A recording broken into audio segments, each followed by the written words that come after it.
नारायण। जय विश्वनाथ। हर हर महादेव। सभी आमुख पटल के मित्रों को सादर यथायोग्य वंदन प्रणाम, अभिवंदन, अभिवादन, अभिनंदन। अभी फाल्गुन मास की महाशिवरात्रि आने वाली है, जो 26 तारीख को 26 फरवरी को है और 25 फरवरी को भौम प्रदोष भी है और बुधवार को महाशिवरात्रि। भारतवर्ष में बड़े ही भक्ति भाव के साथ भगवान शिव की आराधना करते हैं भक्तगण, क्योंकि शिवरात्रि तो प्रत्येक मास आती ही रहती है, लेकिन यह महाशिवरात्रि वर्ष में एक बार ही आती है। जैसे मेघ या वृक्ष के बृहस्पति होने से महाकुंभ तीर्थराज प्रयाग में लगा है, जो प्रत्येक वर्ष नहीं लगता, केवल माघ स्नान होता है वहाँ। उसी प्रकार यह महाशिवरात्रि भी वर्ष में एक बार आती है, प्रत्येक महीने में केवल शिवरात्रि ही रहती है। लेकिन कुछ जनों के द्वारा महाशिवरात्रि महोत्सव के संदर्भ में कुरीतियाँ भी बड़े ही जोरों शोरों से बढ़ गई हैं। कुछ लोगों की ऐसी मान्यता है जो भ्रामक हैं और कहते हैं कि महाशिवरात्रि को भगवान शिव का विवाह हुआ था, जबकि कहीं भी ऐसा उल्लिखित नहीं है कि महाशिवरात्रि को भगवान शिव का विवाह हुआ। इसका प्रमाण नहीं है। हमारे पास भी बहुत से सुजनों का, सुहृदवरों का फोन आया कि महाराज जी, महाशिवरात्रि को शिव विवाह महोत्सव में क्या करना चाहिए, कैसे करें, कैसे इसका क्या विधान है। और कुछ लोगों ने तो पूछा कि क्या इसका प्रमाण है। तो हमारे पास जो भी सामग्री उपलब्ध हैं, जो भी ग्रंथ उपलब्ध हैं, उनमें हमने देखा, हमें शिवरात्रि के अवसर पर या शिवरात्रि विषयक अंक में कहीं भी, महाशिवरात्रि विषय अंक में कहीं भी शिव विवाह का उल्लेख प्राप्त नहीं हुआ, प्रमाण नहीं मिला। और अपने से श्रेष्ठ जनों के पास भी फोन करके पता किया, तो उन्होंने भी महाशिवरात्रि को शिव विवाह प्रसंग को प्रमाणिक नहीं बताया, क्योंकि उनको भी यह बात प्राप्त नहीं हुई है, यह प्रमाण उनको भी नहीं मिला है। अपने गुरुजनों के पास तथा अपने विद्वान सहपाठियों के पास भी इस प्रश्न को किया, लेकिन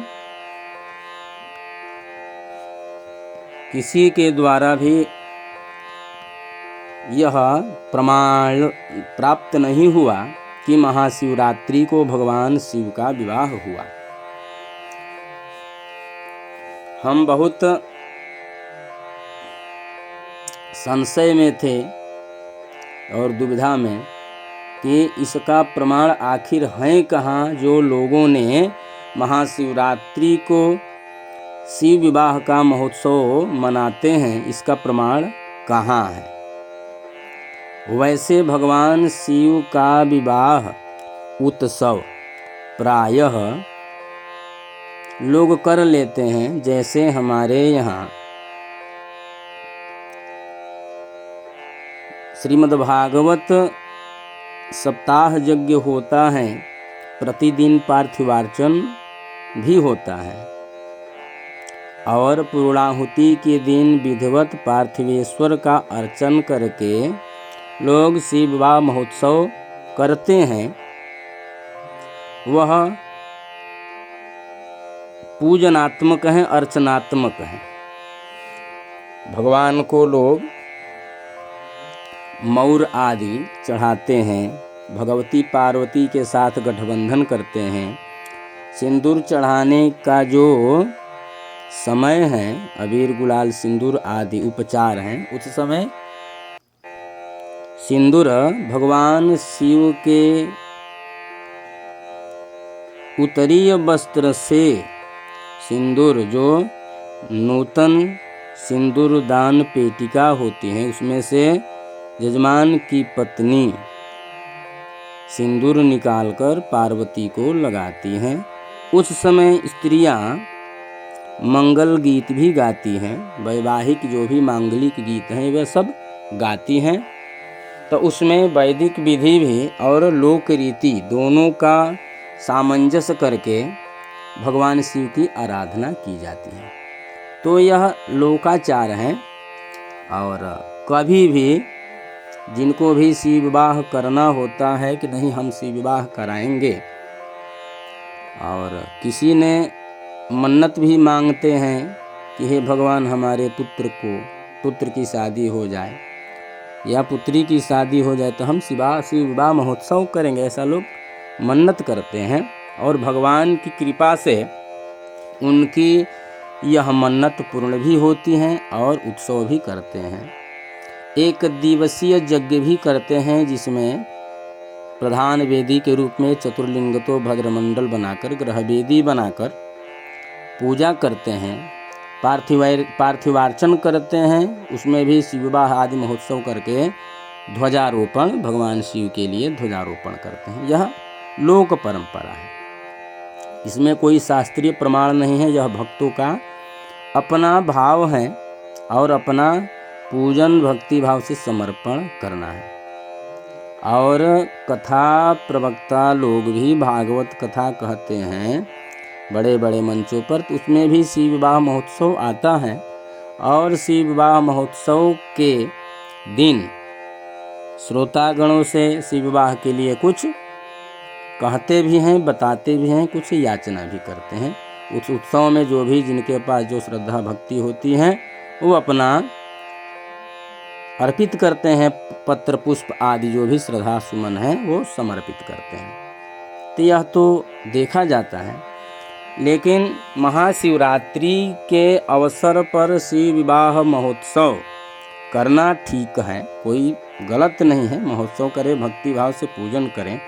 लेकिन यह प्रचार प्रसार जो कुरीति में बदल गई है कि महाशिवरात्रि को भगवान शिव का विवाह हुआ है, तो हम उनसे निवेदन करेंगे कि वे इसका प्रमाण दें कि महाशिवरात्रि को भगवान शिव का विवाह हुआ था, इसका प्रमाण कहाँ है।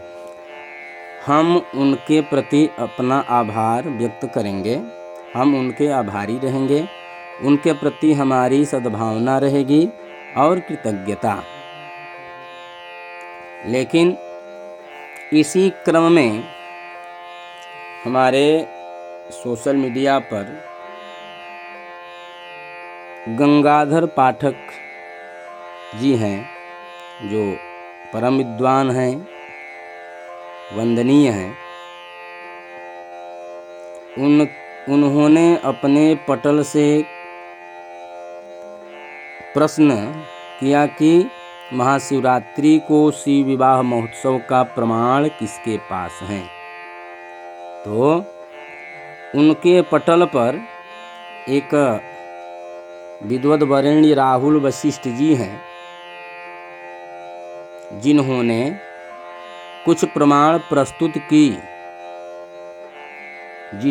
जिस प्रमाण में उन्होंने लिखा है, हम उनके आभारी हैं और क्षमा करेंगे। उनका जो टिप्पणी है, उनका जो उत्तर है, हमने कॉपी कर लिया है, क्षमा करेंगे। हम उनको नम्र प्रणाम करते हैं, विनम्र वंदन करते हैं, क्योंकि यह शास्त्र वचन जो उन्होंने प्रस्तुत किया वह लोकोपकार के लिए हैं। और लोकोपकार की दृष्टि से हम भी अपने क्षेत्र में भ्रमित जनों के लिए उसको समझिए कि चुरा ही लिया, और उनसे आज्ञा तो नहीं ली थी कि मैं आपका यह लेख प्रतिलिपि करता हूँ, आज्ञा भी नहीं ली, इसलिए उनसे हमें क्षमा याचना है। उन्होंने लिखा है कि ईशान संहिता में शिवलिंग तयोद्भूतः कोटि सूर्य समप्रभा, अर्थात कि ईशान संहिता के इस वाक्य के अनुसार फाल्गुन कृष्ण चतुर्दशी को निशीथ में ज्योतिर्लिंग का प्रादुर्भाव हुआ। वह ज्योतिर्लिंग जो शिवलिंग तयोद्भूतः, उद्भूतः मतलब प्रकट हुआ, प्रादुर्भाव हुआ। कैसा? तो कोटि सूर्य समप्रभा, करोड़ों सूर्य के समान प्रकाशमान, अर्थात ज्योतिर्लिंग का प्रादुर्भाव हुआ। इस कारण यह शिवरात्रि महाशिवरात्रि मानी जाती है। लेकिन शिव विवाह के संदर्भ में आदरणीय राहुल वशिष्ठ जी लिखते हैं, जो शिव पुराण के पार्वती खंड में 36, 56 से 61 श्लोक तक, जिसमें वशिष्ठ जी कहते हैं कि शैलेंद्र कथितम सर्वम इतिहास पुरातनम दाम्पत्योश्च तयोः प्रीत्या श्रुतम ते परमादरात्। अर्थात शैलेंद्र कथितम सर्वम, हे शैलेंद्र, हम आपको सर्वम इतिहास, वह सभी पुरातन इतिहास को आप से कहते हैं, दाम्पत्योश्च तयोः प्रीत्या श्रुतम ते परमादरात्, यह उन दोनों की प्रीति के लिए हैं, इसको आदर से सुनिए। दाम्पत्योश्च तयोः प्रीत्या, भगवान शिव पार्वती के दाम्पत्य जीवन का जो यह इतिहास है, इस इतिहास को परम आदर से सुनिए। बुद्ध्वा तत्त्वं सुतां देहि पार्वतीमीश्वराय च कुरुषं त्यज शैलेन्द्र मेनया स्वस्त्रिया सह। सप्ताहे समतीते तु दुर्लभेति शुभे क्षणे लग्नाधिपे च लग्नस्थे चंद्रे स्वतनयान्विते मुदिते रोहिणी युक्ते विशुद्धे चंद्र तारके मार्ग मासे चंद्रवारे सर्वदोष विवर्जिते। यहाँ इस श्लोक में मार्ग मास अर्थात अगहन के महीने में सोमवार को सर्वदोष विवर्जित विशुद्ध चंद्र तारा की शुद्धि में रोहिणी नक्षत्र से युक्त सर्व सद्ग्रह संसृष्टे सद्ग्रह दृष्टि वर्जिते, सभी शुभ ग्रह से दृष्ट और असद ग्रह के दृष्टि से वर्जित सदपत्य प्रदे जीवे पति सौभाग्यदायिनी जगदम्बाम जगत्पित्रे मूल प्रकृतिमीश्वरम कन्याम प्रदाय गिरिजाम कृतित्वम भव पर्वत। हे पर्वतराज, यह जो तिथि हमने कहे हैं मार्गमास, तो यहाँ स्पष्ट कहे हैं कि मार्गमास अर्थात सप्ताहे समतीते, तो एक सप्ताह में अति दुर्लभ यह क्षण आ रहा है जो मार्ग मास में है। मुदिते रोहिणी युक्ते, चंद्रमा भी जो हैं रोहिणी से युक्त हैं, अर्थात रोहिणी नक्षत्र है। तो सदपत्य प्रदे जीवे, अर्थात के सदपत्य प्रदे, यह जो मुहूर्त है यह सद संतति को देने वाला यह मुहूर्त है। और जिस कन्या की शादी विवाह होगी अर्थात भगवती पार्वती आपकी पुत्री का जो विवाह होगा भगवान शिव से वह पति सौभाग्यदायिनी पति के अखंड सौभाग्य को देने वाला होगा। अर्थात कि इस जन्म के बाद हे पर्वतराज, हे शैलेंद्र, इस जन्म में पार्वती का विवाह कर दीजिए इस समय में, अर्थात मार्ग मास में पार्वती का विवाह कर दीजिए, जिससे इनका पुनः भगवान शिव से वियोग न हो। पति सौभाग्यदायिनी अर्थात इनका दीर्घ सौभाग्य अनंत काल तक, चिरकाल तक, अनंत अनंत काल तक, युग युगांतर, कल्प कल्पांतर, मनु मनवंतरांतर तक इनका सौभाग्य बना रहेगा। कन्याम प्रदाय, कन्या आपकी कन्या देने के लिए, कौन कन्या? तब कन्याम प्रदाय गिरिजाम, यह गिरिजा रूपी आपकी पुत्री जो है यह देने के लिए है पर्वतराज, यह शुभ समय है, यह इससे श्रेष्ठ कोई समय नहीं होगा। तो यह शिव पुराण पार्वती खंड का प्रमाण है। शिव पुराण पार्वती खंड में मार्ग मास में भगवान शिव का विवाह जो कहा गया है, यह मार्ग मास में भगवान शिव के विवाह का यह प्रमाण है। अब दूसरा प्रमाण देखें, कहते हैं यह देवी भागवत जी का है, देवी भागवत का है। तो देवी भागवत में भगवान शिव ही कहते हैं, इसमें महादेव उवाच, राहुल वशिष्ठ जी आदरणीय श्री महादेव उवाच लिखे हैं कि भगवान शिव कहते हैं, अथ प्राह पुनः शंभोस्तान तदा मुनि सत्तमान द्रुतम निरीक्ष समयम शोभनम दोषवर्जितम। भगवान शिव कहते हैं कि हे मुनि सत्तम, मुनि श्रेष्ठ मुनियों से, सप्तर्षि मुनि सप्तमान अर्थात सप्तर्षि गए होंगे, तो सप्तर्षियों से कहते हैं कि द्रुतम निरीक्ष समयम, जल्दी से समय निकालिए, समय देखिए। कैसा समय? तो शोभनम दोषवर्जितम।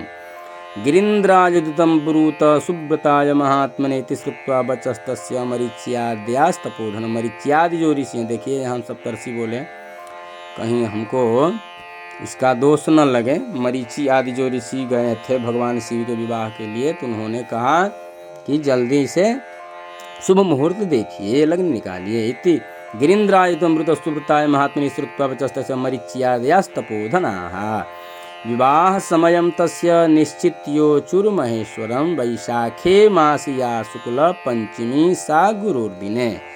देखिए यहाँ कहते हैं देवी भागवत में, देवी पुराण में, कि वैशाखे मासिया शुक्ल पंचमी सा गुरुर्दिने, वैशाख महीने के शुक्ल पक्ष की पंचमी को गुरुवार के दिन तस्याम उद्वाह कर्म तम कुरु संतान वृद्धये, उस दिन विवाह कीजिए अपनी संतान वृद्धि के लिए, क्योंकि आपकी संतान होगी तभी वह तारकासुर का वध होगा। सर्वदोष विहीनम ही दिन में तत् सुशोभनम विज्ञापयाय गिरीन्द्राय महावर महात्मने अथ प्राह महादेवो यूयम यात नगाधिपम कथयध्वम निजसुता तेन तस्मिन् शुभे हनि दातव्या विधिवन् मह्यम तत्राहं च सुरोत्तमैः। अर्थात उस दिन विधिवत विधि विधान से हमें अपनी निज सुता तेना, पर्वतराज के द्वारा उनकी जो पुत्री हैं पार्वती, विधि विधान से हमको प्रदान कर दें, अर्थात विवाह कर दें। इस वाक्य में वैशाख मास की शुक्ल पक्ष की पंचमी और गुरुवार स्पष्ट हैं। यह भगवान शिव के विवाह का दो प्रमाण हैं। एक प्रमाण में मार्ग मास है और दूसरे प्रमाण में वैशाख मास है। तो यह कल्प भेद से संभव है कि ये जो पुराण है इसमें कल्प भेद है। पुराणों में विद्वानों ने एक बात को अगर भिन्नता पाई है, एक बात में किसी घटना में भिन्नता पाई है, तो विद्वानों ने महर्षियों ने, स्मृतिकारों ने, आदि श्रेष्ठ जनों ने, प्रबुद्ध जनों ने कल्पांतर भेद इसको माना है और सभी ने स्वीकार किया है। तो यह भगवान शिव विवाह के जो प्रसंग है, प्रमाण है, यह आदरणीय राहुल वशिष्ठ जी के द्वारा प्राप्त हुआ है और पुनः पुनः उनको हम प्रणाम करते हैं। इसलिए इस भ्रम में न रहें, कोई भी हो, जो भी सनातनी हैं, जो भी सनातन धर्म को मानने वाले हैं, चातुर्वर्णिक हैं और चारों वर्णों में सभी देवताओं के पूजन का अधिकार है, आराधना करने का अधिकार है। इसके बाद स्मृति आदि ग्रंथों में सबका अपना अपना धर्म भी बताया गया है। जो शास्त्र निर्देश किए हैं उसके अनुसार सभी को आचरण करना चाहिए, उसी मर्यादा में रहना चाहिए और सावधानी पूर्वक कुरीतियों से बचते हुए सद्वृत्तियों से शास्त्र आदि वचनों के आधार पर अपना जीवन यापन चलाना चाहिए, न कि किसी के द्वारा भ्रामक शब्दों में पढ़कर भ्रम में न पड़े। सबको शास्त्र पढ़ने का अधिकार है। पुराण आदि जो हैं, पुराण आदि में पढ़ने का सबको अधिकार है। स्त्री शूद्र आदि भी पुराण पढ़ें। ये पुरातन इतिहास हैं, इसमें वेद का ही अर्थ बताया गया है और पुराण भी वेद स्वरूप ही हैं।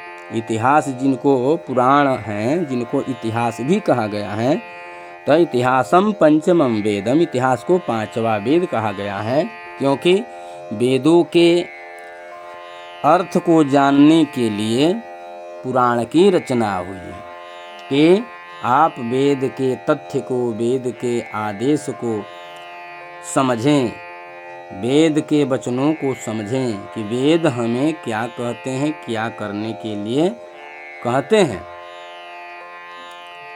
आचार संहिता, वेदोक्त जो आचार संहिता है वह स्मृति आदि ग्रंथों में प्राप्त है, पुराण आदि ग्रंथों में प्राप्त है, क्योंकि स्मृति आदि वचनों में भी पुराण आदि से ही वचन संग्रहित, संकलित करके लिखे गए हैं। बहुत ऐसे स्मृति ग्रंथ में प्रमाण हैं जो विष्णु पुराण से, श्रीमद् भागवत महापुराण से, श्रीमद् देवी भागवत पुराण से, कुर्म पुराण से, लिंग पुराण से आदि आदि इस तरह से संग्रहित करके महर्षियों ने हमारे ऊपर, हम सभी के ऊपर असीम अनुग्रह किया है, कृपा किया है महर्षियों ने। इसलिए पुराण आदि में सबको अधिकार है, स्मृति आदि ग्रंथों में सबका अधिकार है। स्मृति ग्रंथ पढ़कर अपनी आचार संहिता को सबको जानने का अधिकार है। इसलिए शास्त्र पढ़ें, शास्त्रीय विद जनों, शास्त्रविद जनों की संगति में रहें। किसी भ्रमित व्यक्ति के चक्कर में पड़ने से,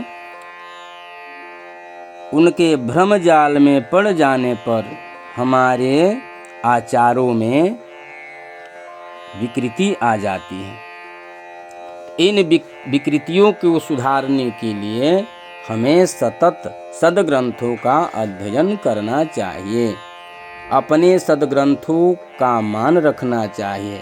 सद्ग्रंथों पर तर्क ठीक है, कुतर्क ठीक नहीं है, और पुराण आदि धर्म ग्रंथों के वचनों पर संदेह नहीं करना चाहिए। इसलिए हम सभी को शास्त्र पढ़ना चाहिए, जिससे कि हमारा भ्रम जो है, भ्रम का विच्छेद होता रहे और हम अपनी सद्वृत्ति को असद्वृत्ति न बनने दें। हम अपने कर्तव्य को भली भांति समझे, जाने और उनके अनुसार आचरण करें।